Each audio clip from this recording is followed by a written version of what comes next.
Hello everyone, welcome back to my channel. आज की class में हम करने वाले हैं क्लास 9 इंग्लिश कम्युनिकेटिव बुक की poem that is the solitary reaper written by William Wordsworth and discuss करेंगे इस पोएम को। And after this we will see its summary too. ठीक है, इसकी समरी के बारे में भी जान लेंगे फटाफट से।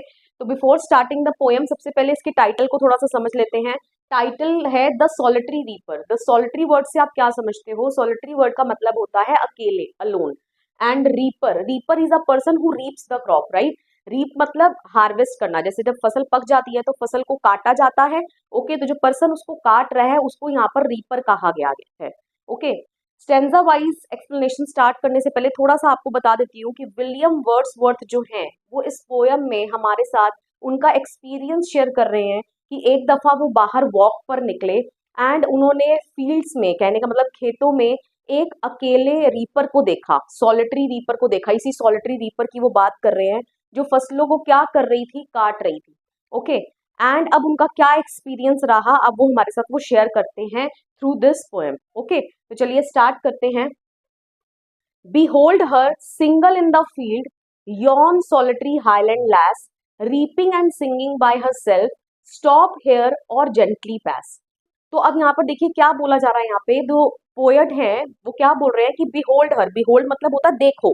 ठीक है, किसको देखो? उस सॉलिटरी रीपर को देखो। ओके, क्या कर रही है? सिंगल इन द फील्ड, वो उस पूरी फील्ड में क्या है? अकेले है। यॉन, यॉन मतलब देयर। ठीक है, कहां पर है वो? There solitary highland lass. Highland मतलब a person who lives in the mountain regions of Scotland. ठीक है, जो माउंटेन रीजन्स में रहता है स्कॉटलैंड के। ओके, तो सॉलिटरी मतलब अकेले। ठीक है, तो that girl who was reaping the crops was a Scottish girl. ठीक है, वो स्कॉटिश गर्ल थी। रीपिंग, अब वो क्या कर रही है? रीपिंग कर रही है, वही फसल की कटाई कर रही है। एंड सिंगिंग बाय हरसेल्फ, और अपने आप ही क्या कर रही है? गुनगुना रही है, गाना गा रही है। तो पोएट का क्या कहना है? स्टॉप हेयर और जेंटली पास।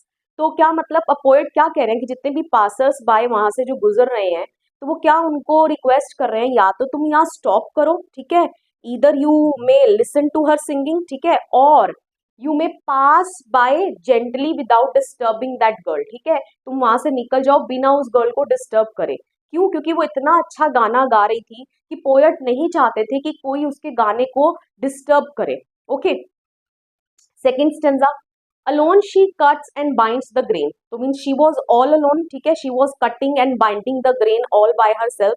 वो काट भी रही है और उनको बांधने का काम भी कर रही है। And sings a मेलनकली strain. ठीक है, मेलनकली स्ट्रेन इज सैड सॉन्ग। ठीक है, तो पोएट को क्या लग रहा है कि वो लड़की कैसा गाना गा रही है? सैड सॉन्ग गा रही है। O listen for the vale profound is overflowing with the sound. Vale profound मतलब यहाँ पर है डीप वैली। ओके, जो ये माउंटेन रीजन में जो वैली वाला एरिया होता है ना, ठीक है, तो यहाँ पर क्या है? पोएट क्या कह रहे हैं कि O listen for the vale profound is overflowing with the sound. कहने का मतलब कि पूरी ही वैली में उसकी आवाज जो है वो गूंज रही है। ओके, उसकी जो सिंगिंग है, उसकी सिंगिंग से वो पूरी वैली जो है वो भर गई है। ओके, ओवरफ्लो कर रही है उसकी सिंगिंग से। Means you may get to hear her voice echoing in the whole valley. Okay, next stanza, no nightingale did ever chant more welcome notes to weary bands of travelers in some shady haunt among Arabian sands।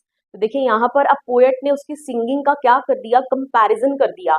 किसके साथ? Nightingale bird के साथ। अब हमें पता है Nightingale bird जो है वो बहुत ही सुरीला गाती है, बहुत ही अच्छा गाती है। तो यहाँ पर क्या बोला जा रहा है? अब नाइटिंगेल की सिंगिंग को किसके साथ कंपेयर किया जा रहा है? पहले क्या बोला जा रहा है नाइटिंगेल की सिंगिंग के बारे में कि जो नाइटिंगेल है, वेरी मतलब थके हुए, बैंड्स मतलब ग्रुप ऑफ ट्रैवलर्स। ठीक है, जैसे ट्रैवलर्स ग्रुप में एक ग्रुप बनाकर ट्रैवल करते हैं, राइट। तो वेरी मतलब थके हुए, और वो कहाँ ट्रैवल कर रहे हैं? अरेबियन सैंड्स में। अरेबियन सैंड्स मतलब थार डेजर्ट जिसको हम कह लें। ठीक है, डेजर्ट एरिया। अब डेजर्ट एरिया में आपको पता है कि लॉन्ग डिस्टेंस को ट्रैवल करना पड़ता है, तो उस लॉन्ग डिस्टेंस को ट्रैवल करने में it takes number of days, right, बहुत समय लग जाता है। और उस समय को जब लगता है तो जो ट्रैवलर्स है ना, जिन्होंने अपनी ट्रैवलिंग करनी है, तो समवेयर दे गेट टायर्ड, है ना, ड्यूरिंग देयर जर्नी। वो अपनी जर्नी के दौरान क्या है? बहुत ज्यादा थक जाते हैं। तो जब नाइटिंगेल अपना गाना गाती है, ठीक है, तो to the very bands of travellers, तो वो उस गाने को सुनकर क्या फील करते हैं? रिलैक्स्ड फील करते हैं, सूदिंग फील करते हैं, कि वो अपनी सारी थकावट जो है वो भूल जाते हैं। ओके, तो अब यहाँ पर लेकिन पोएट के हिसाब से कि वो जो लड़की है, सॉलिटरी रीपर है, जो स्कॉटिश गर्ल है, वो इतना ब्यूटीफुली गा रही है, ठीक है, इतना ब्यूटीफुली गा रही है कि उनको लग रहा है कि किसी भी नाइटिंगेल ने इतना बढ़िया गाना नहीं सुनाया होगा। किसको? उन थके हुए मुसाफिरों को जो रेस्ट लेने के लिए रुकते हैं। कहाँ पर? इन सम शेडी हॉर्न। शेडी हॉर्न मतलब एक ऐसी place in the desert where in there are trees, ठीक है, जहां पर पेड़ वगैरह होते हैं, जिसके नीचे जो ट्रैवलर्स हैं छांव में रुकते हैं रेस्ट लेने के लिए before commencing their journey ahead, ठीक है, अपनी जर्नी को आगे स्टार्ट करने से पहले, ठीक है। तो अब पोएट का यहाँ कहना है कि किसी भी नाइटिंगेल ने इतना सुरीला नहीं गाया होगा, तो इसका मतलब कि उनको उस लड़की की सिंगिंग, उस सोलिटरी रीपर की सिंगिंग नाइटिंगेल की सिंगिंग से भी क्या लग रही है? बहुत ज्यादा बढ़िया। Okay, clear. Next stanza, a voice so thrilling never was heard in springtime from the cuckoo bird breaking the silence of the seas among the farthest Hebrides। अब यहाँ पर again he had made another comparison, ठीक है, उन्होंने एक और comparison कर दिया है यहाँ पे उस गर्ल की सिंगिंग का, किसके साथ? कुकू बर्ड के साथ। और वो क्या बोल रहे हैं कि कुकू बर्ड जो है, अब पहले कुकू बर्ड की सिंगिंग के बारे में जान लेते हैं। अब जो कुकू बर्ड है उसकी भी आवाज क्या होती है? बहुत ही ज्यादा थ्रिलिंग। थ्रिलिंग मतलब एक्साइटिंग, है ना, जोश भर देने वाली, एक्साइटमेंट भर देने वाली। ओके, तो अब जो स्प्रिंग टाइम में जो कुकू बर्ड जब गाता है, ठीक है, तो क्या करता है? It breaks the silence of seas, मतलब कि उसकी आवाज समुद्र के दूर दूर दराज हेब्राइड्स, हेब्राइड्स मतलब फारदेस्ट, हेब्राइड्स मतलब रिमोट आइलैंड्स, मतलब कि समुद्र के साइलेंस को वो तोड़ता ही है, ब्रेक करता ही है, कहने का मतलब इतनी दूर दराज तक कुकू बर्ड की आवाज जाती है। और नॉट ओनली दिस, कि जो रिमोट आइलैंड्स है ना, वहां तक भी उसकी आवाज जो है वो जाती है, राइट। तो कहने का मतलब दूर दूर तक कुकू बर्ड की आवाज सुनाई देती है। और कैसी आवाज होती है वो? थ्रिलिंग, एक्साइटमेंट भरी। ओके, तो अब यहाँ पर, और कब गाता है वो? स्प्रिंग टाइम में। ओके, तो यहाँ पर पोएट क्या बोल रहे हैं कि किसी भी कुकू बर्ड ने इतना बढ़िया नहीं गाया होगा, इतना थ्रिलिंग नहीं गाया होगा the way that reaper was doing, ठीक है, जिस तरीके से वो रीपर गाना गा रही है ना। तो कहने का मतलब अगेन कि दोनों ही स्टैंजा से हमें क्या समझ आया कि पोएट को ऐसा लग रहा है कि रीपर की सिंगिंग जो है वो कहीं ना कहीं कुकू बर्ड और नाइटिंगेल की सिंगिंग से क्या है? बहुत ज्यादा बढ़िया है। ओके, तो ये इसकी सिंगिंग जो है, सोलिटरी रीपर की सिंगिंग, वो इन दोनों की सिंगिंग को मात दे रही है। Okay, clear. Next stanza, will no one tell me what she sings? Perhaps the plaintive numbers flow for old unhappy far off things and battles long ago। अब here this sentence tells us how curious the poet was feeling after listening to the maiden's song, ठीक है, maidens मतलब वो young girl, ठीक है, जो young girl कौन है यहाँ पे? solitary reaper की बात की जा रही है। तो यहाँ पर पोएट कितना क्यूरियस फील कर रहा है ना, कितना जानने को उत्सुक है वो कि वो लड़की क्या गाना गा रही है। ओके, वो बोल रहे हैं will no one tell me what she sings, क्या कोई मुझे नहीं बताएगा कि वो क्या गा रही है। अब वो ऐसा क्यों पूछ रहे हैं? क्योंकि that girl was singing in her mother tongue, है ना, जो उनके वहां की स्कॉटलैंड में रहती है, तो स्कॉटिश लैंग्वेज में भी वो गाना गा रही होगी, राइट। तो poet was unable to understand it, poet उसको समझ नहीं पा रहा है। दो he felt the music, the melody sung by the solitary reaper so deeply, लेकिन वो जो मेलेडी, जो वो ट्यून वो लेडी गा रही है, वो लड़की गा रही है, वो उसको दिल की गहराई तक महसूस कर पा रहे हैं। Okay, clear. तो यहाँ पर यही बोला जा रहा है परहैप्स। अब ही इज मेकिंग गेसेस, अब वो यहाँ पर गेस वर्क कर रहे हैं। परहैप्स का मतलब ही होता है शायद। ओके, तो वो क्या गेस वर्क करते हैं कि वो जो लड़की है क्या गाना गा रही है? Perhaps the plaintiff numbers flow. Plaintiff numbers का मतलब होता है सैड सॉन्ग। ओके, तो शायद से इसका जो गाना है that must be related to sad things, ठीक है। अब वो सैड थिंग्स क्या क्या हो सकती हैं? For old unhappy far off things, मतलब कि कुछ ऐसी चीजें जो ओल्ड मतलब बहुत पुरानी, अनहैप्पी, ठीक है, फार ऑफ थिंग्स बहुत काफी समय पहले हुई हैं। और वो क्या है? बैटल्स लॉन्ग अगो, ठीक है, जैसे युद्ध वगैरह हो जाते हैं तो मे बी उनसे रिलेटेड वो गाना है। ओके, और is it some humble lay, again he is making another guess, वो इस बारी एक और गेस कर रहे हैं। और वो क्या बोल रहे हैं? और इज इट सम हम्बल ले, हम्बल ले मतलब अगेन फैमिलियर मैटर, पहले पढ़ लेते हैं।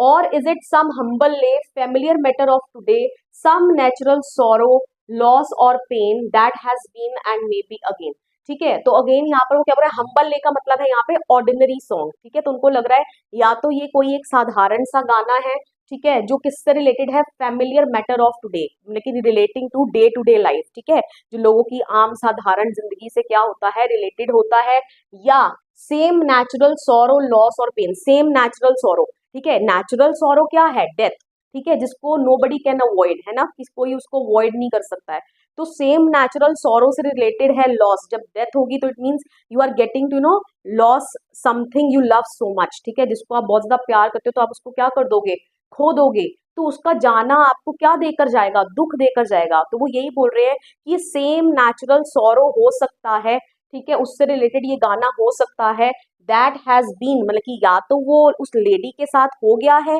जो वो गाना गा रही है, और मे बी अगेन, और इसके दोबारा से होने के भी पूरे पूरे क्या हैं, चांसेस हैं। Okay, I think so this much is clear. Moving on to the next stanza. Whatever the theme, the maiden sang, as if her song could have no ending. I saw her singing at her work, and over the sickle bending. I listened motionless and still, and as I mounted up the hill, the music in my heart I bore, long after it was heard no more. Okay, देखिए कितना अच्छा लिखा है poet ने, क्या बोल रहे हैं कि whatever the theme the maiden sang, ठीक है, मेडन मतलब यंग गर्ल, तो क्या थीम मतलब subject matter of the song, ठीक है, वो गाना किससे रिलेटेड था, क्या उसकी थीम थी, ठीक है, वो चाहे कुछ भी थीम हो, the maiden sang it so beautifully, है ना, उस यंग गर्ल ने उसको बहुत अच्छे तरीके से गाया, और ऐसा लग रहा है as if her song has no end, है ना, ऐसा लग रहा है जैसे उसके सॉन्ग का कोई अंत ही नहीं है। Okay, I saw her singing at her work, तो पोएट ने उसको कब देखा गाते हुए, जब वो अपना काम कर रही थी, ठीक है, किसको यूज कर रही थी, सिकल को यूज कर रही थी, again sickle is a tool, है ना, एक ऐसा औजार टाइप होता है, ऐसा बेंडिंग यू शेप्ड, है ना, जिससे फसलों को क्या किया जाता है, उनकी कटाई की जाती है, तो वो यही बोल रहे हैं कि मैंने उस लड़की को देखा जब वो सिकल को यूज कर रही थी, राइट, मीन्स क्रॉप्स को कट कर रही थी, अपना काम कर रही थी, साथ के साथ वो सिंगिंग कर रही थी, तो आई लिसेंड, मैंने उसको सुना, ठीक है, मोशनलेस मीन्स कैसे, बिल्कुल बिना किसी मूवमेंट के, क्यों, क्योंकि वो नहीं चाहते थे कि वो लेडी डिस्टर्ब हो। ओके, एंड स्टिल, मैंने कोई भी हरकत नहीं की, ठीक है, मैंने बिल्कुल ध्यान से उसके गाने को सुना, and as I mounted up the hill, क्योंकि अब ये तो मजबूरी है, काम के लिए आगे तो जाना ही है, तो अब पोएट को वहां से आगे मूव ऑन करना पड़ा, ठीक है, when he climbed up the hill, mounted means climbed up, ठीक है, जब वो आगे बढ़ गया, the music in my heart I bore, ठीक है, तो मैं म्यूजिक को अपने साथ, मीन्स उस लेडी के म्यूजिक को अपने दिल के अंदर भरकर अपने साथ ही ले गया। Okay, long after it was heard no more, कहने का मतलब दिल के अंदर अगर वो म्यूजिक भर के ले गए, तो कहने का मतलब कि जब वो दूर चले गए, तो चाहे उनको उस यंग लेडी की म्यूजिक की आवाज नहीं आ रही है, लेकिन still he is getting to hear that song in his ears. Okay, तो स्टिल उसकी जो गाने की आवाज है, उन उस पोएट को अपने कानों में एको करती सुनाई दे रही है। Okay, clear. So this is the poem, I hope so अब आपको सभी स्टैंजास जो हैं वो बिल्कुल क्लियर हो गए हैं। फटाफट से पोएटिक डिवाइसेस की बात कर लेते हैं, कौन कौन सी पोएटिक डिवाइसेस यहाँ पर यूज की गई हैं पोएम में। फर्स्ट इज इमेजरी, इमेजरी में जब आपके सामने पोएट एक इमेज क्रिएट करने की कोशिश करे, ठीक है, तो यहाँ पर पहली स्टार्टिंग में पोएट बोल रहा है बिहोल्ड हर, है ना, देखो उसको, तो यहाँ पर ये जो पूरी इमेज है जो पोएट ने हमारे सामने क्रिएट करने की कोशिश की है, कि फील्ड्स के अंदर क्या है, एक सॉलिटरी रीपर है, वो गाना गा रही है, उसके हाथ में सिकल है, वो क्रॉप्स को काट रही है, and she is bending them also, और साथ के साथ वो गाना गा रही है। So we can imagine all this. Okay, हम इसको इमेजिन कर सकते हैं, तो यहाँ पर किसका यूज हो गया, इमेजरी का। नेक्स्ट इज एलिट्रेशन, एलिट्रेशन आपको पता है, repetition of consonant sound in the beginning of closely placed word, जब एक ही सेंटेंस में जो पास पास वर्ड्स लिखे, जब उनके स्टार्टिंग के वर्ड की साउंड कॉन्सोनेंट रहे, तो उसको क्या बोलते हैं हम, एलिट्रेशन। एग्जाम्पल फटाफट से देख लेते हैं। देखिए यहाँ पर जैसे लिखा है ना, and sings a मेलनकली strain, sings स, स्ट्रेन स, तो यहाँ पर क्या लग गया, एलिट्रेशन लग गया। और भी देख लेते हैं, perhaps the plaintiff numbers flow, तो देखिए परहैप्स का पी, प्लेंटिव का पी, ठीक है, पा पा साउंड रिपीट हो रही है, which is a consonant sound, तो इसको हम क्या बोलेंगे, these are the examples of alliteration. Okay, next is metaphor, metaphor is when the comparison is being done between two things without using the word like or as, जब दो चीजों के बीच में कंपैरिजन हो बिना लाइक और एज वर्ड का इस्तेमाल किए। तो यहाँ पर बिल्कुल पोएट ने कंपैरिजन किया है, मेरे बोलने से पहले आपको खुद पता चल जाना चाहिए। पोएट ने रीपर की सिंगिंग का कंपैरिजन किया है, किसके साथ? कुकू बर्ड के साथ, नाइटिंगेल के साथ, बिना लाइक और एज वर्ड का इस्तेमाल किए। पोएट ने ये नहीं बोला कि जो रीपर है वो कुकू बर्ड की तरह गा रही है, that the reaper is singing like a Kuku bird, like a Nightingale. नहीं, उसने ऐसा नहीं बोला। उसने उसकी सिंगिंग को क्या बोल दिया? नाइटिंगेल के साथ कंपेयर कर दिया, कुकू बर्ड के साथ कंपेयर कर दिया, बिना लाइक और एज वर्ड का इस्तेमाल किए। So those were the examples of metaphor. Okay, personification. Personification का क्या मतलब होता है? जब नॉन लिविंग थिंग को ऐसे करेक्टर्स दे दिए जाएं जो किसी पर्सन से रिलेटेड हैं। ओके, तो यहाँ पर ऐसी कौन सी चीज को दिया गया है ऐसा करेक्टर? तो रीपर के सॉन्ग को पर्सोनिफाई किया गया है यहाँ पे। कैसे? यहाँ पर लिखा है ना, देखिए कहाँ है, फटाफट से चेकआउट करते हैं। यस, ये रहा। O listen for the vale profound is overflowing with the sound. ठीक है, जो ओवरफ्लो कर रहा है, मतलब कि पूरी वैली में ना ओवरफ्लो कर रही है आवाज। ठीक है, किसकी आवाज ओवरफ्लो कर रही है? रीपर के गाने की आवाज। तो गाना कैसे ओवरफ्लो कर सकता है? ठीक है, तो यहाँ पर रीपर के सॉन्ग को क्या कर दिया गया है? पर्सोनिफाई कर दिया गया है। Next is हाइपरबले। हाइपरबले जब हम किसी चीज को एग्जेजरेट करके बोलते हैं। ठीक है, एग्जेजरेट करना मतलब बहुत ही बढ़ा चढ़ाकर बोलना। तो यहाँ पर पोएट ने बिल्कुल बढ़ा चढ़ाकर बात की है इस मेडन की सिंगिंग की। कैसे? इस पैराग्राफ में जब पोएट ने क्या बोला कि in the spring time from the cuckoo bird breaking the silence of the seas among the farthest Hebrides. Okay, कि जैसे कुकू बर्ड स्प्रिंग टाइम में गाता है ना, तो दूर दराज के एरिया तक के भी वो साइलेंस को भंग कर देता है। कहने का मतलब दूर दूर तक उसकी आवाज जाती है। ओके, तो इतना तो पॉसिबल नहीं है ना, तो वो एग्जेजरेट करके बोल रहा है। तो इन द सेम मैनर वो जो मेडन की सिंगिंग है वो भी क्या कर रही है? दूर दूर तक, कहने का मतलब जा रही है। कुकू बर्ड से भी तो ज्यादा अच्छा गा रही है ना वो। तो इसका मतलब जहां तक कुकू बर्ड की रीच है, तो ऑब्वियसली उससे एक कदम और बढ़कर ही उस मेडन की सिंगिंग है। ओके, तो यहाँ पर उस मेडन की सिंगिंग को या कुकू बर्ड के लिए सिंगिंग को भी क्या कर दिया यहाँ पर? एग्जेजरेट, बढ़ा चढ़ाकर पोएट ने समझाया है हमें। Okay, clear? So all these are the poetic devices.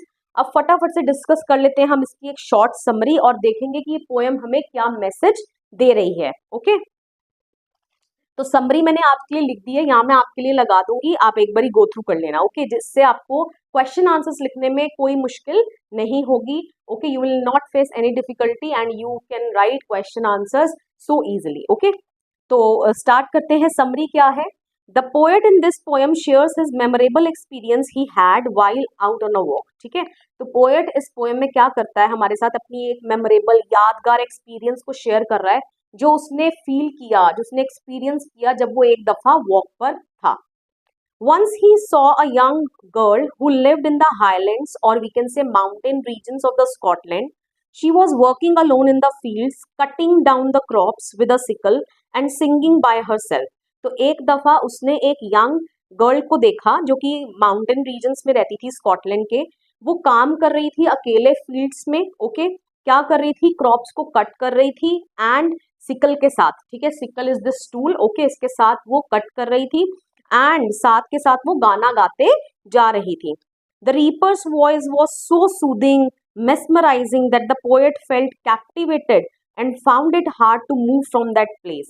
अब वो जो रीपर की आवाज थी वो इतनी ज्यादा सूदिंग, सूदिंग मतलब रिलैक्स्ड फील कराने वाली थी, mesmerizing मतलब मंत्र मुग्ध कर देने वाली थी, कि पोएट को कैसा फील हुआ? जैसे उसको किसी ने कैप्टिवेट कर लिया। कैप्टिवेट कर लिया मतलब बंदी बनाकर रख लिया। अब यहाँ पर किसने बंदी बनाया उसको? उस रीपर के सॉन्ग ने, उस रीपर की आवाज ने। ओके, कि उसका बिल्कुल दिल नहीं करा कि वो वहां से आगे मूव ऑन करे और आगे बढ़ जाए। ओके, तो वो क्या करता है? So he kept standing there and listened to the song for some time. Okay, तो वो वहीं पर खड़ा रहता है और कुछ देर तक रीपर के सॉन्ग को सुनता है।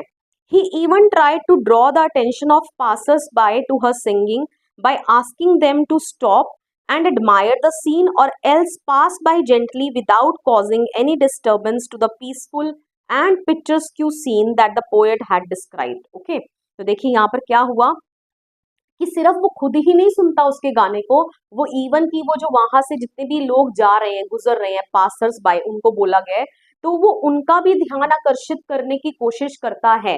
किसकी तरफ, इस मेडन की सिंगिंग की तरफ। ओके, क्या कहकर उनको कि या तो तुम यहाँ पर रुको, ठीक है, और इस सीन को एंजॉय करो। कौन से सीन को? वो जो रेपर गाना गा रही है, साथ में काम कर रही है, लेकिन तुम देखो भी उसको, साथ साथ उसके गाने को भी एंजॉय करो, या तुम यहाँ से निकल जाओ, पास बाय कर जाओ जेंटली, ठीक है, बिना किसी डिस्टरबेंस के। ओके, टू द पीस, मतलब कि इसका जो एटमोस्फेयर है, इसकी शांति को बिल्कुल भंग ना करो और यहाँ से निकल जाओ चुपचाप। Okay, the poet further described the scene wherein the girl was cutting and binding the grain all alone and singing a melancholy strain, means a sad song whose sound filled the entire valley. Okay, तो poet further जो है वहां के scene को describe करता है और वो क्या बता रहा है कि वो जो गर्ल है वो अकेले क्या कर रही है, कट भी कर रही है, क्रॉप्स को बाइंड भी कर रही है। ओके, एंड वो एक ऐसा गाना गा रही है जो मेलनकली स्ट्रेन है। मेलनकली स्ट्रेन मतलब वही सैड सॉन्ग है। ओके, और जिसकी आवाज ने पूरी वैली को क्या कर दिया है, भर दिया है। Okay, the poet now compares the reaper's enchanting voice to the sweet melodies of the nightingale and the thrilling call of the cuckoo. तो अब यहाँ पर पोएट क्या करता है, जो रीपर की एन्चेंटिंग मतलब वही अट्रैक्टिव वॉइस है, उसको कंपेयर करता है किसके साथ, स्वीट मेलोडी ऑफ नाइटिंगेल, ठीक है, नाइटिंगेल की स्वीट मेलोडी के साथ, और thrilling call of the Kuku, और कुकू की थ्रिलिंग मतलब वही एक्साइटिंग भरी कॉल के साथ। Okay, A nightingale's music brings refreshment to the weary travelers resting in the shady areas in the deserts of Arabia. अब जो नाइटिंगेल की सिंगिंग क्या करती है, रिफ्रेशमेंट लेकर आती है, तरोताजगी लेकर आती है। किसमें लेकर आती है? वेरी ट्रैवलर्स, थके हुए मुसाफिरों के अंदर, resting in the shady areas in the desserts of Arabia, जो रेस्ट कर रहे होते हैं कहाँ पर, जो अरेबियन डेजर्ट में जो भी शेडी एरिया उनको मिलता है, ठीक है, तो वो बीच में वहां रुकते हैं और वहां पर रेस्ट करते हैं। तो नाइटिंगेल जब गाना गाती है तो उनकी वो सारी जो थकान है वो क्या हो जाती है, दूर हो जाती है, and that those travellers feel relaxed, refreshed. Okay, वो एकदम फ्रेश फील करते हैं। But according to the poet, no nightingale would have sung so sweetly as that solitary reaper, as that of solitary reaper, as that the solitary reaper was singing. Okay, that's my mistake, दोबारा से पढ़ते हैं। But according to the poet, no nightingale would have sung so sweetly as that solitary reaper was singing. Okay, तो poet के accordingly किसी भी nightingale ने इतना अच्छा, इतना मीठा नहीं गाया होगा जिस तरीके से वो जो solitary reaper है वो गा रही थी। Okay, also a more thrilling voice was never heard in springtime from the cuckoo bird. अब पोएट के अकॉर्डिंगली इतनी थ्रिलिंग, इतनी एक्साइटिंग आवाज कुकू बर्ड के द्वारा भी नहीं सुनी गई, ठीक है, स्प्रिंग के समय में। Okay, the sound of the cuckoo bird in spring time breaks the silence of seas among the farthest Hebrides islands. अब जो कुकू बर्ड की जो आवाज है स्प्रिंग टाइम में जब वो गाती है तो दूर दूर तक उसके जो समुद्र के साइलेंस को ब्रेक करती है, और जो रिमोट आइलैंड्स हैं, फारदेस्ट हेब्रिड्स का मतलब जो रिमोट दूर दराज के आइलैंड्स हैं, वहां तक भी उसकी आवाज जाती है और वो वहां के साइलेंस को क्या करती है, भंग करती है। Okay, similarly the reaper song can also be heard in the vast places, which means it surpasses the sweetness of a nightingale and cuckoo birds. Okay, तो सिमिलरली सेम तरीके से जो रीपर का सॉन्ग है वो भी दूर दराज एरिया तक, मतलब कि दूर दूर के एरिया तक उसकी आवाज जा रही है, पहुंच रही है। ओके, तो कहने का मतलब वो सरपास कर रही है। सरपास मतलब किसी को पीछे छोड़ देना। किस दोनों को पीछे छोड़ रही है, वो किसको मात दे रही है, नाइटिंगेल को और कुकू बर्ड को। Okay, clear. तो पोएट के अकॉर्डिंगली कितना अच्छा उस नाइटिंगेल नाइटिंगेल नहीं, सॉलिटरी रीपर गा रही थी। Okay, although the poet cannot understand the language, still he made several guesses about reaper's song. अब पोएट उसकी लैंग्वेज को नहीं समझ पा रहा है, क्यों? क्योंकि वो अपने ही लैंग्वेज में गा रही है। स्कॉटिश गर्ल है वो, मे बी स्कॉटिश लैंग्वेज में ही वो गा रही होगी। ओके, तो यहाँ पर लेकिन फिर भी पोएट जो है वो काफी गेसेस करता है उसके गाने के बारे में। According to him the song could refer to historical events such as old unhappy far off things और बैटल्स लॉन्ग अगो। अब पोएट के अकॉर्डिंगली वो जो गाना गा रही थी वो किससे रिलेटेड हो सकता था, कुछ हिस्टोरिकल इवेंट से रिलेटेड हो सकता था, कुछ ऐसी चीजें जो पास्ट में हुई, ठीक है, फार ऑफ थिंग्स, वो युद्ध हो सकते हैं, बैटल्स हो सकती हैं। ओके, उनसे रिलेटेड वो गाना हो सकता था। The song could also be about a loss the reaper is mourning, which could be a lost loved one or a past tragedy. और it could be an ordinary song related to everyday concerns, ठीक है। तो या तो poet कह रहा है कि ऐसा भी गाना हो सकता है कि पोएट की वो जो सॉलिटरी रीपर है शायद से वो अपने ही किसी लॉस को मौन कर रही है मतलब उसके ऊपर शोक मना रही है, उसके रिलेटेड गाना गा रही है। शायद से उसने अपने किसी बिलव्ड वन को खो दिया है, ओके, या किसी पास्ट को वो अपने याद कर रही है, दुख भरी यादों को, और वो उस पे उससे रिलेटेड वो गाना गा रही है, ओके। या ये कोई ऑर्डिनरी सॉन्ग भी हो सकता है रिलेटेड टू एवरीडे कंसर्न्स, ठीक है। रिलेटेड टू एवरीडे कंसर्न क्या होंगे? सेम नेचुरल सॉरो, है ना, डेथ आप यहाँ पर एक्सप्लेन कर सकते हो, ठीक है, कि कोई उसको अवॉइड नहीं कर सकता, ठीक है, जो दुख हो गया और आगे उसके होने के भी क्या है, चांसेस हैं। What ever was the theme of the song it affected the poet deeply. अब वो उस थीम कोई भी रही हो उस गाने की, मतलब कि सब्जेक्ट मैटर कोई भी रहा हो उस गाने का, उसने उस गाने ने पोएट को डीपली अफेक्ट किया, ठीक है। It seemed as if her song had no ending. ऐसे लग रहा था जैसे उस लड़की के गाने का कोई अंत ही नहीं है, इतना अच्छा वो गाना गा रही थी। As he continued on his way climbing up the hill he carried the music in his heart and it continued resounding in his ears long after it was heard no more। तो जैसे ही poet ने अपनी journey को आगे carry forward किया, start किया, वो आगे बढ़ गए, उन्होंने हिल आगे क्लाइंब करी, तो वो गाना जो था उस रीपर का वो उसको अपने दिल में समाकर अपने साथ ही ले गए। कैसे हमें पता चला? क्योंकि वो आगे बढ़ गए, ठीक है, रीपर का गाना उन्हें सुनाई नहीं दे रहा है, लेकिन स्टिल वो उसके गाने की आवाज को अपने कानों में एको करते हैं ना, सुन पा रहे हैं, ठीक है, clear. So this is the summary. अब फटाफट से डिस्कस करेंगे कि पोएम के थ्रू पोएट हमें क्या मैसेज देना चाह रहे हैं। तो मैसेज यहाँ पर बेसिकली यही है कि music is universal language of love, sympathy and is shared by all human beings. कि जो म्यूजिक है ना ये यूनिवर्सल लैंग्वेज है, यूनिवर्स मतलब पूरे ब्रह्मांड में इसको हर कोई शेयर करता है। कैसी लैंग्वेज है? ऑफ लव, सिंपथी, ठीक है। आप म्यूजिक के थ्रू किसी को भी अपने प्रति सिंपथाइज फील करवा सकते हो, नो मैटर चाहे म्यूजिक की लैंग्वेज कोई भी क्यों ना हो। तो तभी हमने बोला उसकी यूनिवर्सल लैंग्वेज है।